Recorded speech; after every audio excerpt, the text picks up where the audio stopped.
እና ካሜራ ቤት ውስጥ በድብቅ አስቀምጠህ ነበር ማለት ነው? በጣም ይቅርታ አድርጉልኝ ጌታዬ። ይቅርታ ነው ያልከው? ስማ፣ ማንም ተፈራም በዚህ ልክ ንቆት አያውቅም። ምናባት ይሆናል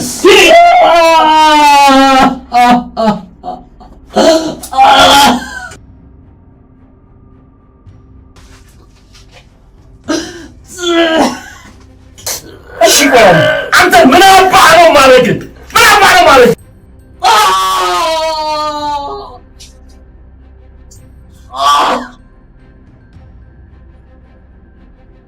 የማህበራዊ ሚዲያው ጉዳይ ከተነሳ እኔ ጋር አንድ ጥሩ ሐሳብ አለ። ምንድን ነው ሱዳግ? ምናልባት እኮ በአጋጣሚ እንደዚህ የታገቱ ሴቶችን ካገኘን እውነቱን እነሱ እንዲያወጡ ማድረግ እንችላለን። ሐሳቡ ጥሩ ነው፣ ግን እነዛን ሴቶች ከተፈራጅ እንዴት እናወጣለን የሚለው ነው ዋናው። ይሄ ማለት ከአንበሳ መንጋጋ ስጋ ፈልቅቆ እንደማውጣት ነው።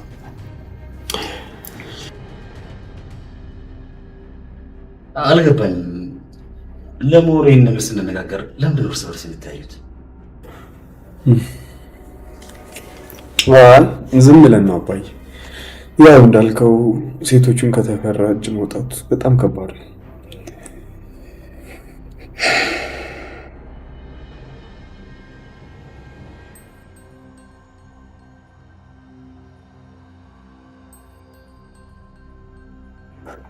ዝግጁ ናችሁ? እኔም ዝግጁ ነኝ።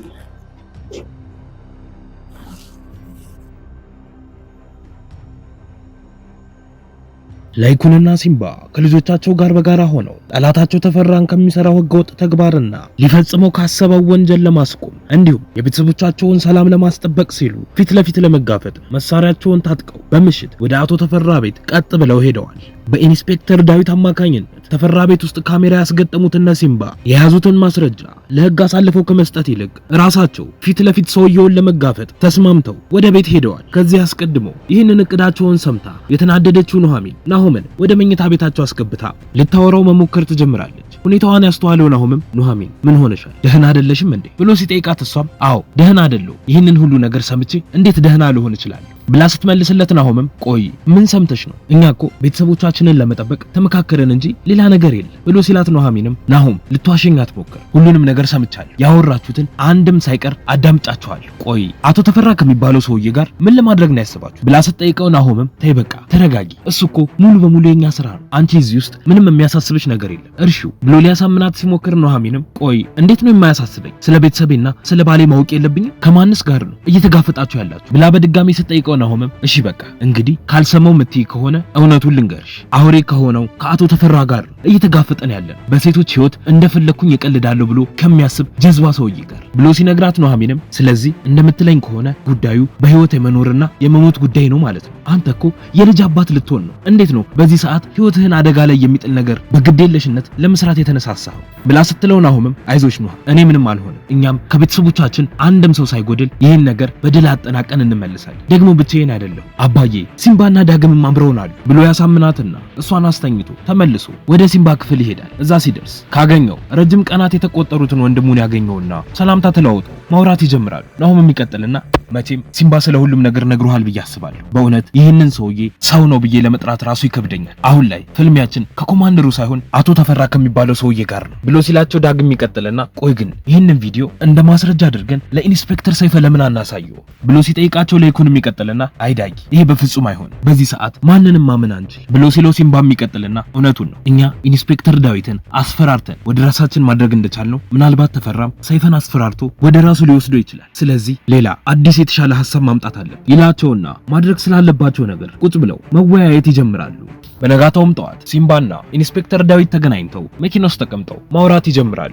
ሲምባም ይቀጥልና መቼም በደሞዜ ነው ይህንን መኪና የገዛሁት አትለኝም አይደል? ለመሆኑ ስለተፈራ ህገወጥ ስራ ታውቃለህ ብሎ ሲጠይቀው ዳዊትም አልገባኝም፣ ስለምን ስራ ነው የምታወራው ብሎ ሲጠይቀው ሲምባም ስለተፈራ ህገወጥ ስራ ሴቶችን ወደ ውጪ ሀገር ወስዳለሁ እያለ የአካል ክፍላቸውን ስለሚሸጥበት ህገወጥ ስራ ስለዚህ ጉዳይ የምታውቀው ነገር የለም ብሎ ሲጠይቀው ዳዊትም በድንጋጤ ሲምባ እኔ ስለዚህ ነገር ምንም የማውቀው ነገር የለም፣ ሰውየው እኮ ጥላውን ራሱ የሚያምን ሰው አይደል፣ ሲበዛ ተጠራጣሪ ነው ብሎ ሲመልስለት ሲመልስለት ሲምባም ቶ ችግር የለው ለነገሩ እኛም ያወቅነው ካስቀመጥክልን ድብቅ ካሜራ ነው ብሎ ሲነግረው ዳዊትም ግን ሴቶቹን ያየዋቸው ይመስለኛል በጣም ነው የሚያሳዝኑት ከክፍለ ሀገር እንደመጡ በጣም ያስታውቃል ልረዳቸው አልቻልኩም ነበር በሰዓቱ በፍጥነት በሩን ዘግቼ ከአካባቢው ተሰወርኩ ብሎ ሲነግረው ሲምባም በንዴት ምን ማለት ነው አሁን ሴቶቹ ተፈራ ቤት ውስጥ ነው ያሉት ቆይ ካሜራውን የሰጠንህ እኮ ሁሉም ክፍል ላይ እንድታደርግ ነበር ምንድነው የሰራው ብሎ ሲያፈጥበት ዳዊትም ሲምባ ወደዛ ክፍል መሄዴ ለኔ በጣም አደጋ ነበረው ተፈራ በስልክ አንደኛዋ ተዘጋጅታለች ሲል ሰምቼ ነበር ለዛሬ ማታ ሳያዘጋጇቸው አይቀርም ብሎ መረጃ ይሰጠውና ዳዊት ሀገር ሰላም ብሎ ወደ ተፈራ ጋር ሲሄድ ሲምባ ደግሞ ወደ ቤት ይመለሳል ነገር ግን ሁለቱም ያላስተዋሉት ነገር የተፈራ ሰው ተደብቆ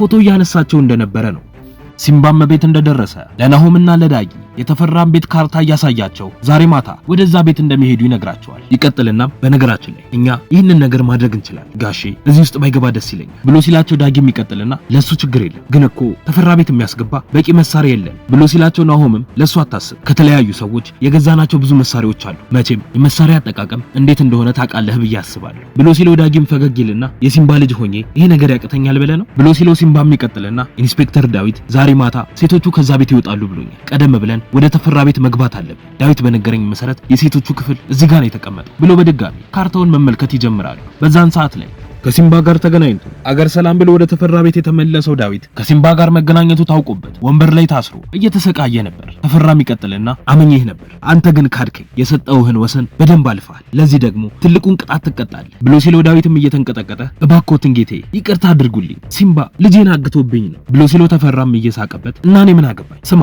ለመሆኑ እድልህን ምን ያህል ታምነዋል አሁን አንድ ዕጣ እናወጣለን ከነዚህ ከሶስቱ ዕጣዎች በአንዱ መሰረት ቅጣት ይደርሳል ብሎ ያስመርጠውና ዳዊትም ከተሰጠው ወረቀት ላይ አንዱን ያነሳል ተፈራም ተቀብሎ ያነበውና አዝናለሁ የገዛ እድልህ ነው ዕጣውን ልጅህ ላይ ያወጣው አሁን ምንም ሳትዋሽ ሲምባ ምን እንድታደርግለት እንደጠየቀ ትነግረኛል እዋሻለሁ ካልክ ግን ልጅህን በህይወት አታገኛት ብሎ ሲያስፈራራው ዳዊትም ሲምባ የሰጠው ተልእኮ ወደ ተፈራ ቤት አስገብቶ ካሜራዎችን እንዲገጥም እንደነበር ይነግረዋል በዚህ ሰዓት ላይም ነው ሲምባ ዳግምና ናሆም እንዲሁም ለይኩን ሆነው ሁሉም የየራሳቸውን መሳሪያ ታጥቀው ወደ ተፈራ ቤት ይሄዱት በቀጣይ ምንም ይፈጠር ይመስላችኋል ሐሳብ እንዲሁም ማስተያየታችሁን ኮሜንት ላይ ጻፉልን